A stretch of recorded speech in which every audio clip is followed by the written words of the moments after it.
So let us go ahead and talk about vectors.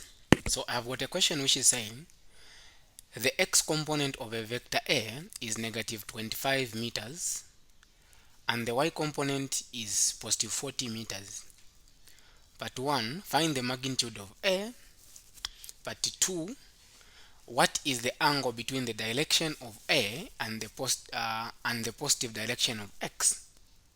Okay, so let us go ahead and try to see how we can solve this. Now the beauty part about this question is we are trying to find the magnitude of vector A, of which we have been given the x component of vector A and the y component of vector A.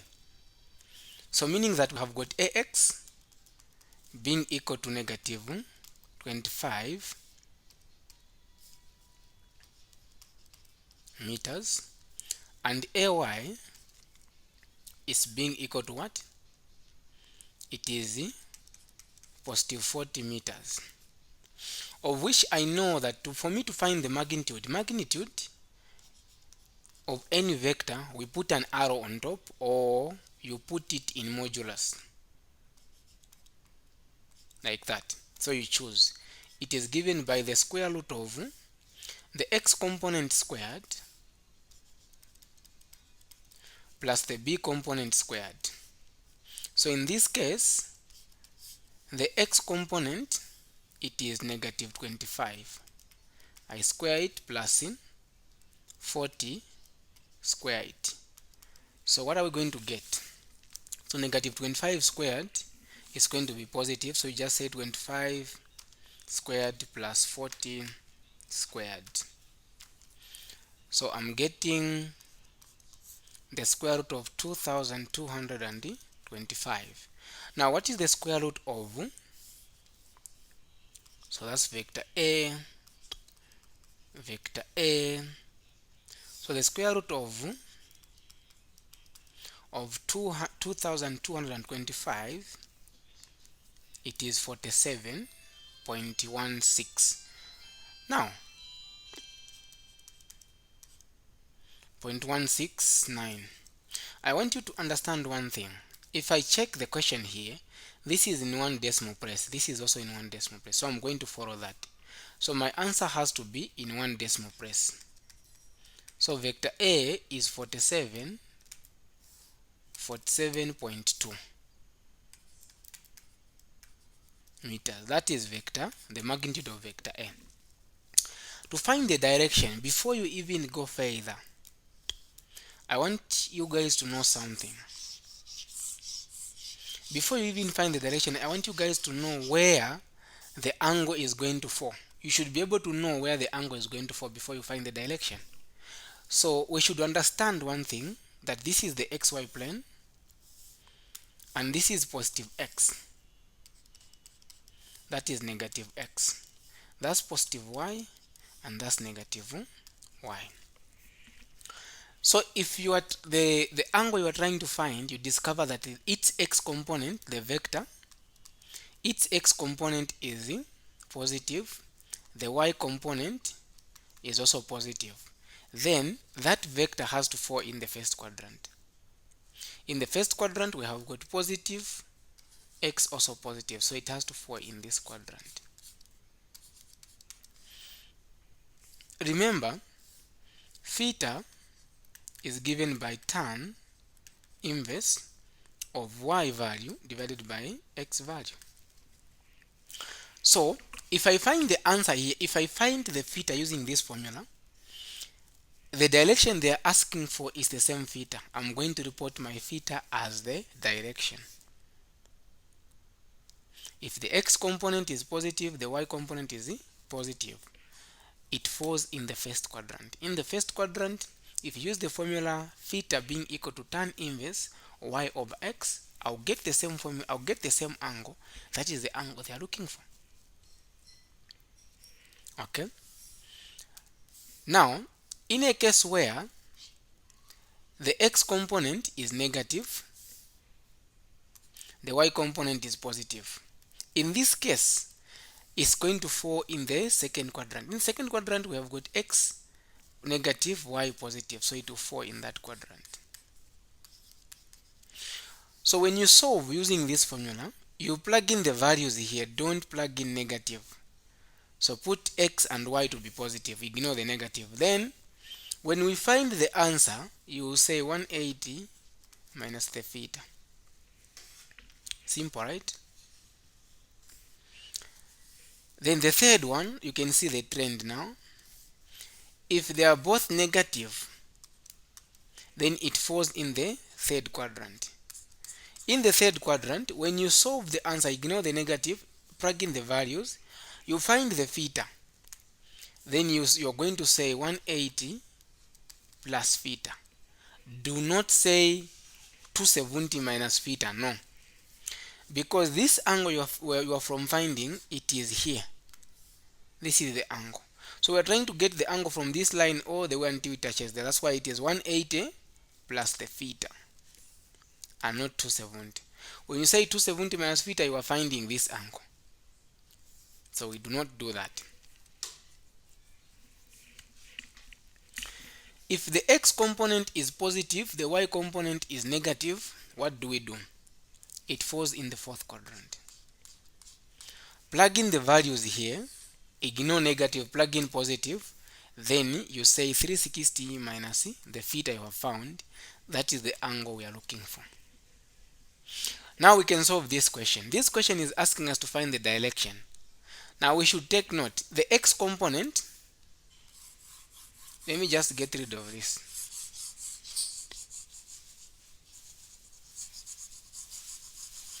We should remember that the x component is negative, the y component is positive. Definitely, I'm from explaining this. If the x component is negative, the y component is positive. What comes in your mind?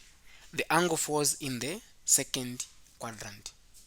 So when I find my answer, I'll say theta being equal to tan inverse of ay divided by ax. Okay, theta being equal to tan inverse. What is my ay?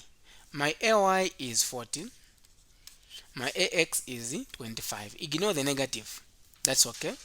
Theta will be equal to, so you take shift tan, open brackets, 40 divided by 25. Close the brackets.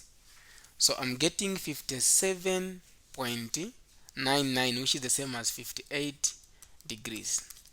Now, it falls in the second quadrant. I say that if the angle falls in the second quadrant, what do we do? Okay, so it is 180 degrees minus the theta you have found.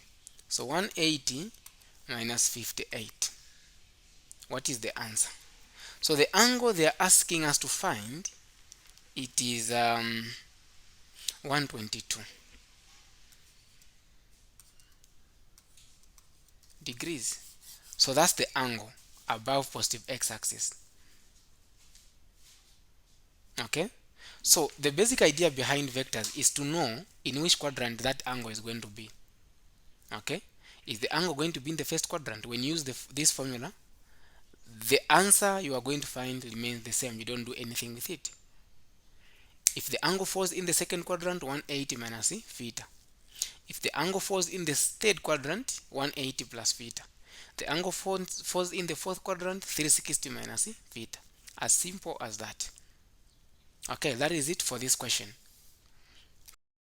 So I have got a linear motion question, and one of the most interesting question under linear motion. So let us try to read the question and then we see how we can solve it. So the question is saying a car traveling at a constant speed of 70 kilometers per hour, which is 19.44 meters per second, passes a stationary police car. The police car immediately starts a chase, accelerating uniformly to reach a speed of 88 kilometers per hour, which is 23.61 meters per second in 10 seconds, and continues at a speed or at this speed until it overtakes the car. Calculate the total distance traveled by the police car to catch up with the other car. So I'm going to have the data for just the car, which is traveling at a constant. Okay, So I'm going to have the data for just the car. What can we see from just this car which was traveling? So we can see that we can clearly see that it was traveling at, so the initial speed, okay, meaning it's 0, but the final now which it was traveling with, it is now, I'm going to use meters per second, 19.44. Or let's do this. Okay. Or let me start gathering data for the police. It will be easy for the police. So I have the police car. So what is happening here is the police statement starts from here. The police car immediate start. So initially, this car was traveling at a constant speed, passes the stationary police car. So the police car was at stationary, meaning that the initial speed of the police car is 0, but the final which it was moving with, it is now 23.61 meters per second. So it took about 10 seconds for it to catch up. Okay, in short, for it to move at this speed, not for it to catch up, sorry, for it to move at this speed, 23.61 meters per second, it took about 10 seconds. Okay, then for just the car, the only thing we know is just the speed, the v only, which is 19.44 meters per second. We do not know the initial speed. We do not know whether it started from rest or not. We don't know, so we'll leave it there.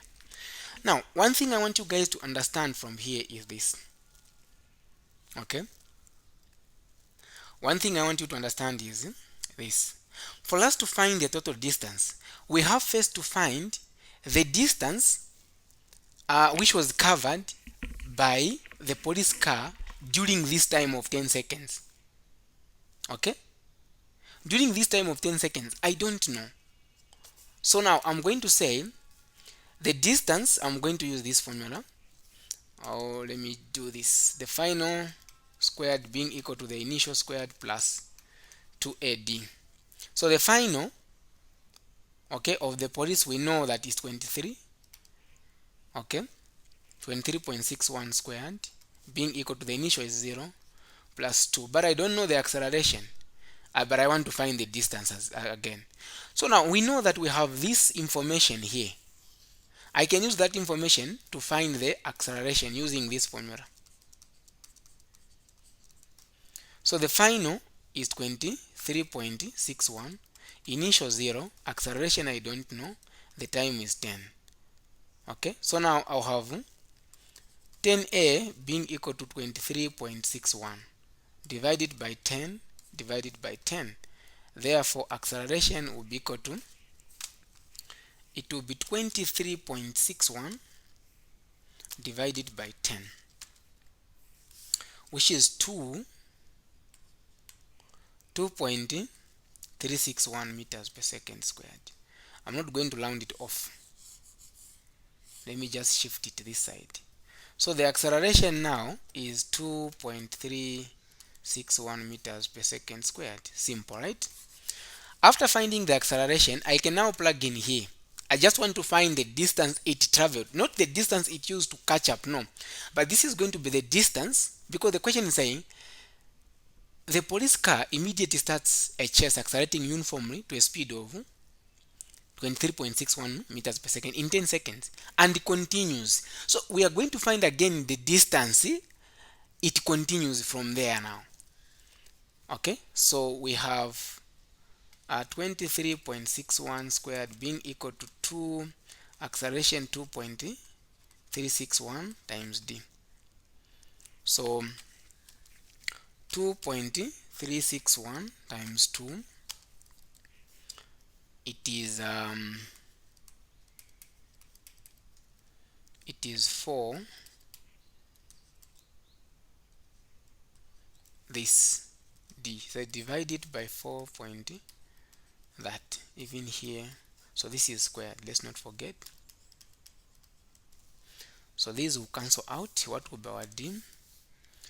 our D will be equal to 23.61 squared divided by 4.722. I'm getting 118 meters. So this is the distance it traveled during the first during 10 seconds. But again, from there, after it reached at this distance, it continued. That's why the question here continues to say, and it continues at this speed. Okay, so it continued at that speed. One thing I want you to understand again here is, now we have two things. So now I can start talking about the car alone. So the distance covered by the car, is going to be the velocity. Since it was at constant, the velocity is equal to distance over time. If you have been given just the speed, okay, if you have been given just the speed, I want you to take note that you can use this formula. So the distance will be equal to v times t. This is for the car. So if I plug in the values, the distance is equal to, what is the velocity? 19.44, okay, times t. This is the distance covered when it was constant now, like that. After finding this, another thing that you have to take note is this. After it continues, the distance is going to be the same. This distance and the distance it traveled after it continued at a constant speed for it to overtake this car is going to be the same. So I'll use the same formula again. V is equal to d over t.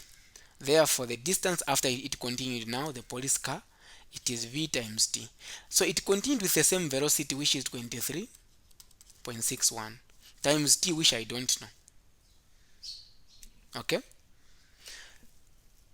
now I want you to understand one thing. Okay, I want you to understand one thing. So now, after finding this, what comes next? Okay, remember we had a distance of, this is the distance it traveled before crashing. So in short, when I add this distance and this distance should be equal to that distance. What do I mean? The distance for the police, this is the distance for the police, and that is the distance for the police. Oh no, this is the distance for the police. So you add the distance for the police should be equal to the distance of the car. For you to overtake, the car, the distance traveled by the police and the distance traveled by that car should be the same. So we know that the distance traveled by the police in just 10 seconds, it was 118.05. Okay, then the distance traveled when it continued now, after that 10 seconds, it is d is equal to 23 times 0.61 times t. So this should be equal to that. So now when I add this, it will be 19.44 should be equal to, or it's times t here, should be equal to 118.05 plus 23.61 t, like that.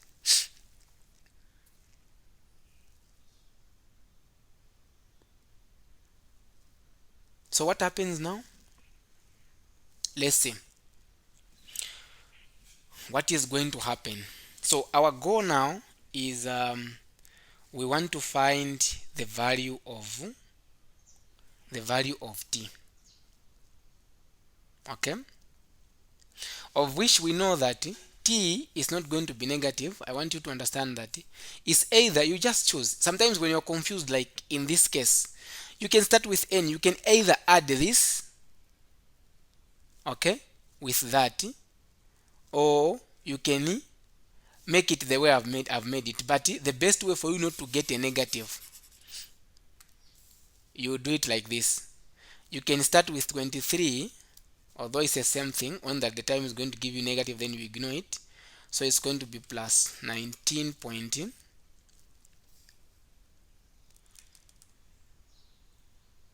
Okay, which one am I talking about? So I'm talking about 23.61t should be equal to 118.05 plus 19.44 t. Now you can shift this to the other side to find the value of t. So we want to find the total time it took for it to overtake.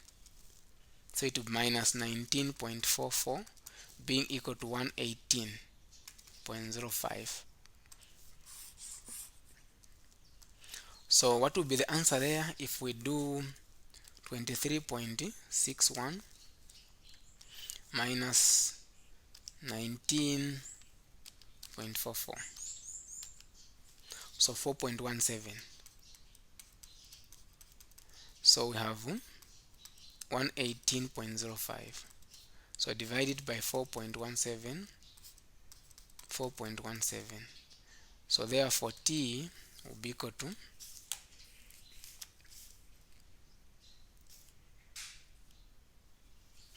okay. So t now will be equal to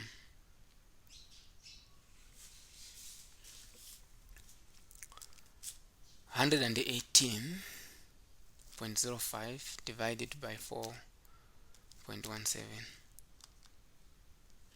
So it is 28.3 seconds. Now this time, this is the time which was it took about 28.3 seconds for you to overtake it. So now remember we had this formula where we said d is equal to 23, okay, 0.61 times t, and this distance, it was about 10 seconds. So if I find that distance, I add it to that distance. That is going to be the total distance it took for the police car to overtake the car.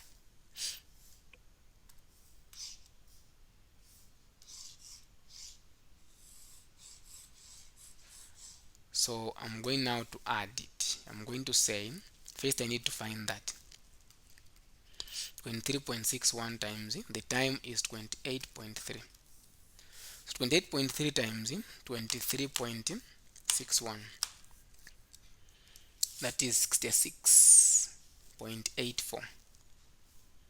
So the distance is 66.84. So now the total distance should be 118.05 plus 66.84, which is going to be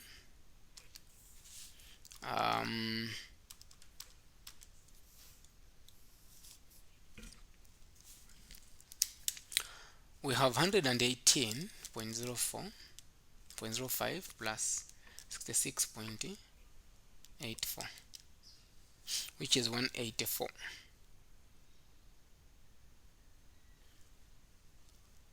Okay, are we finding the correct one? Can this be 66? No, this is not true. We are doing times here, we are not adding, but we are multiplying. So 23.61 times 28.3, 668, sorry. So the distance here is 668.16. So 668.16 we add there.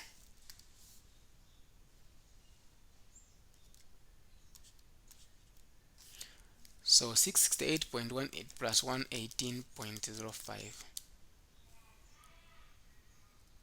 Okay.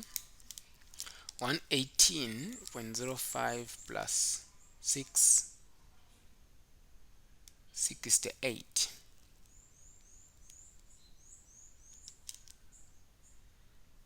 7.16. So the total distance should be 786.21 meters. That is the total distance. So you can follow through the method which I've used. The most important thing is you need first to find the distance traveled in 10 seconds. That was 118.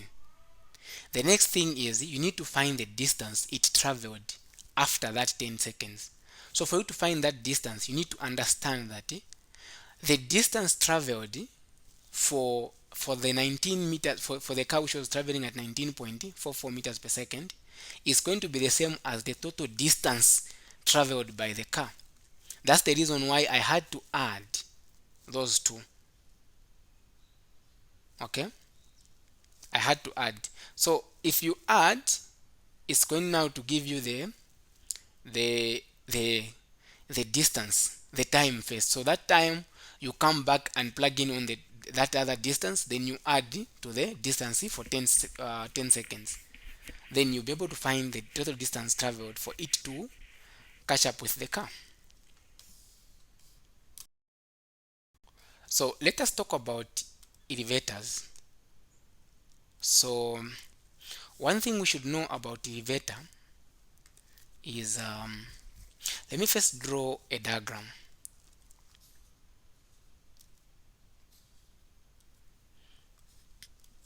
If that is my elevator and that is the scale, so they're saying a student carrying a 5 kg. So here is a student carrying this package which is 5 kgs. One thing I want you to understand is that when we're talking about elevator, when an elevator is going up, the acceleration is positive. When an elevator is coming down, the acceleration is negative. Okay, so the scale will always lead the normal force. Okay, but the force pointing downward is mg, then this is the normal force. Okay, now the question is, a student carrying a 5 kg bag, put it on a plastic seat hanging in an elevator that accelerates upward, meaning acceleration is positive, with an acceleration of 1.75 meters per second. What is the apparent weight of the bag as shown by the balance? So what it means is, what is the scale going to show? Okay, so the scale is always going to give us the normal force. So you need to make the normal force as a subject of formula and find. So you say the summation of forces in y direction.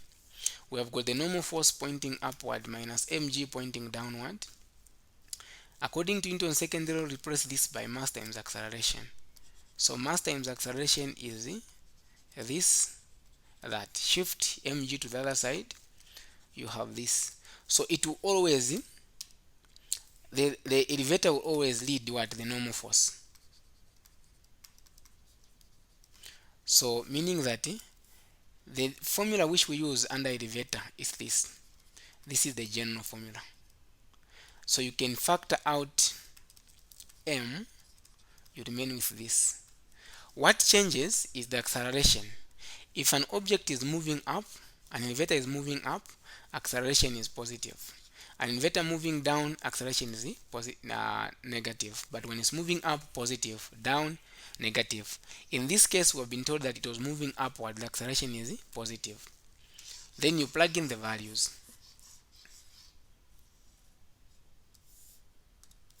So you have that being equal to the mass is 5, acceleration 1.75, plus g is 9.8. So the normal force will be equal to, we are going to have 1.75 plus 9.8, then times 5, which is 57. So the weight force is going to be 57.75 newtons. That is the force that the scale is going to weigh. Okay, So I've given you everything I think on elevators, unless if any questions come under elevators, you just follow the same step. When it's going up, the acceleration becomes positive. Because it's going down, the acceleration becomes negative.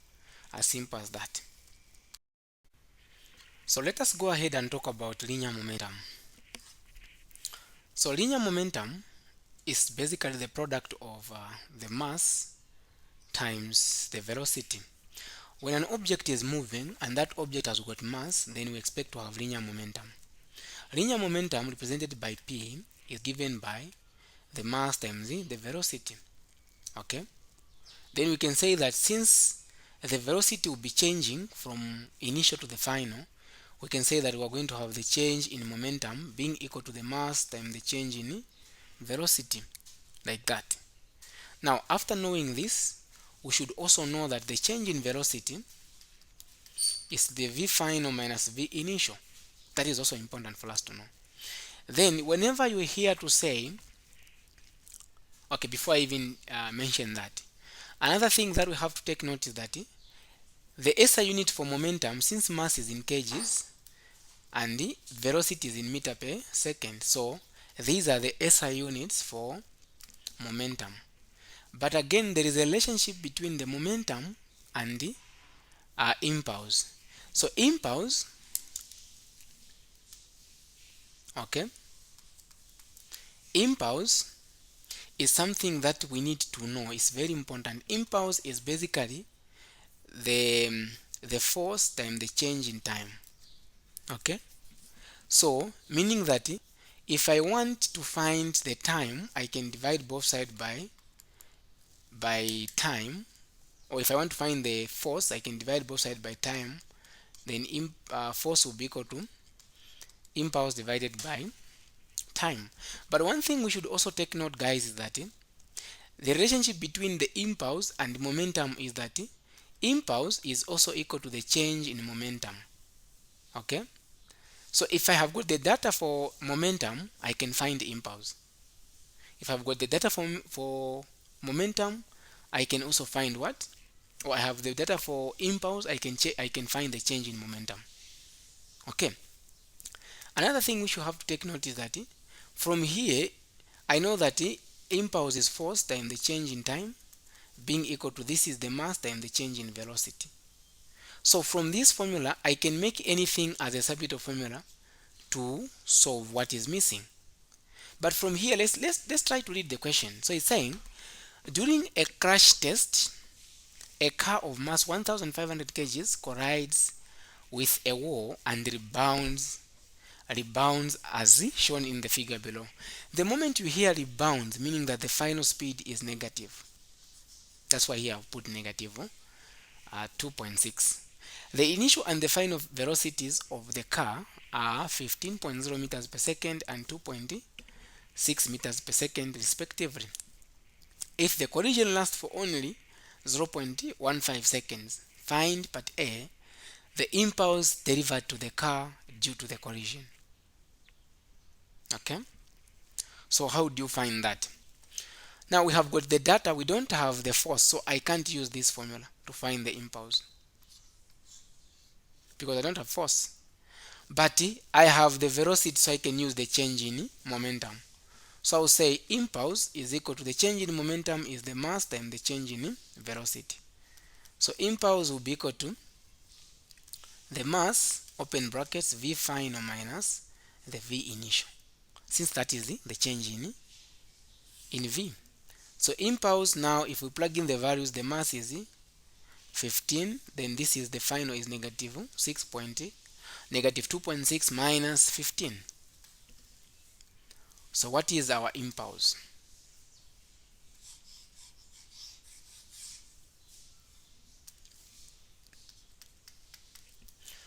So our impulse, we start first in the, which is in the brackets, negative 2.6 minus 15. I'm getting negative 17.6. Negative 17.6 times 1500. So I'm getting the impulse being equal to negative 26,400 newtons. Or not newtons. We said So impulse, it is force times time.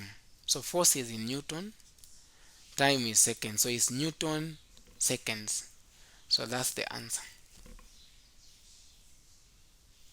Then the question continues to say, calculate the average force exerted by the car. So what is the average force? From the, remember, we have now the impulse, so I can use this. I have the time. So I can say the average force will be equal to, the impulse is negative 26,400 divided by time. We know that this is Newton seconds. The time is 0.15 seconds. Time, seconds and seconds will cancel. So have negative 26,400 divided by 0.15, which is the average force, is equal to negative 117 6,000 newtons, like that. So that's the average force. So that's the basic idea behind um, linear momentum. It's not complicated, especially for this type of questions. Okay, so that is it for this question. Now let us talk about Newton's laws of motion. So the question is saying a box is pulled along a floor at a constant speed by a force F applied at 37 degrees with respect to positive x-axis. The force of friction between the box and the surface is 20 newtons. The box has a mass of 30 kgs. What is the work done by the pulling force if the box is moved 5.0 meters? Let's come up with a free body diagram. It is 10 marks, and remember, for us to get these 10 marks, we need first to analyze the question, come up with a free body diagram. We have the box, which is being pulled at an angle, and the angle here is 37 degrees at the force F. The friction force, it is there, which is 20 newtons, which is opposing the motion. The mass is 30 kgs.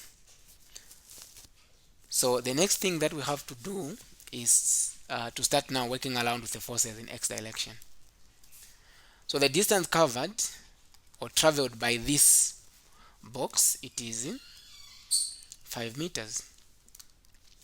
So the summation of forces in x direction, okay, when something is moving at a constant speed, take note here, when something is moving at a constant speed, the net force is 0.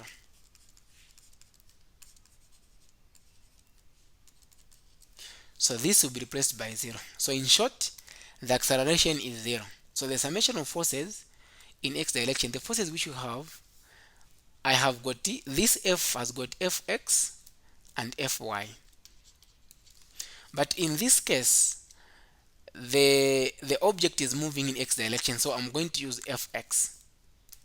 So it is Fx, okay, minus the friction force which is opposing the motion. Replace this with this 0, then Fx is equal to, or times that. Shift the friction force to the other side. So this is Fx, guys. So it will be equal to Fx. And we know that the friction force is 20, meaning that the Fx is also 20. So Fx is basically also 20 newtons. Now, after finding the Fx, because I'm interested in Fx because the question is asking us to find what is the work done by the pulling force. Okay? So, the work done by the force is the force itself, but which component of the force? The force and the distance is in this direction. That is 5 meters. The force and the distance should be parallel, not perpendicular, but parallel. They should be going in the same, they should be in the same line. So I'm going to use Fx times d. The work done by the force, what is Fx? Fx is 20. Okay? fx is 20, the distance is 5. So the work done by the force is basically 100 joules. You might be wondering, why have we not used the angle? If you want, you can still use the angle. Okay? But still you end up having the same thing. So this question was just direct, basically. It was just direct. But it will, okay, if this was moving at a certain acceleration, it would have been different. Okay? And in a case where we would have been given maybe the mu value, it would have been also different. Okay, but for this type of question, this is the answer. That is it.